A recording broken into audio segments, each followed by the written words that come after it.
আল্লাহ কি এমন করে বেড়া দিয়ে গেলি গা।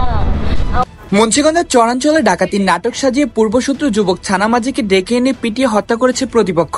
২৭ বছর আগে ভাই হত্যার প্রতিশোধ নিতে লোক দিয়ে কৌশলে ডেকে এনে ডাকাতির নাটক সাজিয়ে যুবক ছানামাঝিকে পিটিয়ে হত্যা করেছে বাবু মাঝিরা। মুন্সিগঞ্জ সদর থানার চরাঞ্চলে মোল্লাকান্দি মধ্য মাঘাটি গ্রামে এই হত্যাকাণ্ডের ঘটনা ঘটেছে।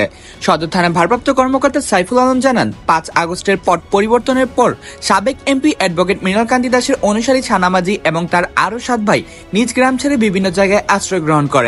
ছানামাঝি ৯ মাস ধরে সদরের বজ্রজগনীর ইউনিয়নের ডেগরাপাড়া গ্রামের পরিবার নিয়ে একটি ভাড়া বাসায় বসবাস করত।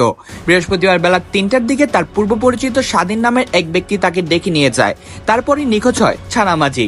ওসি বলেন, ছানামাঝিকে একটি পাট খেতে নিয়ে পিটিয়ে হত্যা করে মধ্য মাঘাটির তালগাছতলা সড়কে ফেলে রাখা হয়েছে এবং এরই মধ্যে সমাজের মাইকে ঘোষণা করা হয় যে বাবু মাঝিদের বাড়িতে ডাকাত ঢুকেছে এবং স্থানীয় জনতা ডাকাত ছানামাঝিকে পিটিয়ে হত্যা করেছে বলে নাটক সাজিয়ে মরদেহ সড়কে ফেলে রেখে যায়। তিনি জানান, বৃহস্পতিবার রাত 11:30টার দিকে খবর পেয়ে ছানামাঝিকে উদ্ধার করে হাসপাতালে নিয়ে এলে কর্তব্যরত চিকিৎসক তাকে মৃত ঘোষণা করেন।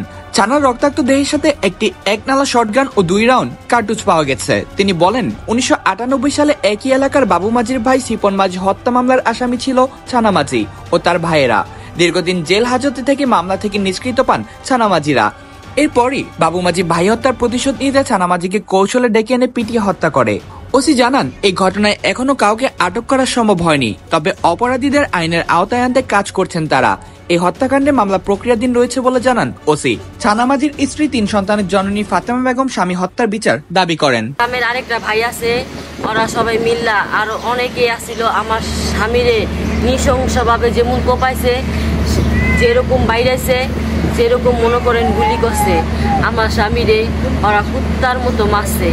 মাইরা আমাদের বাড়ি ঘাটা মাখাটি মাঝি বাড়ি তালগাছতলার মৃতর দেহ ফালাই দিছে, ওর বুকের উপরে অস্ত্র দিয়া।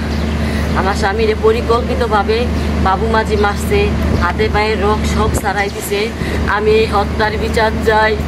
আমার এই সন্তানদের কি হইব, আমি এই সন্তানদের ভবিষ্যতের বিচার চাই। বাবু মাঝির বিচার চাই, বাবু মাঝির ফাঁসি চাই।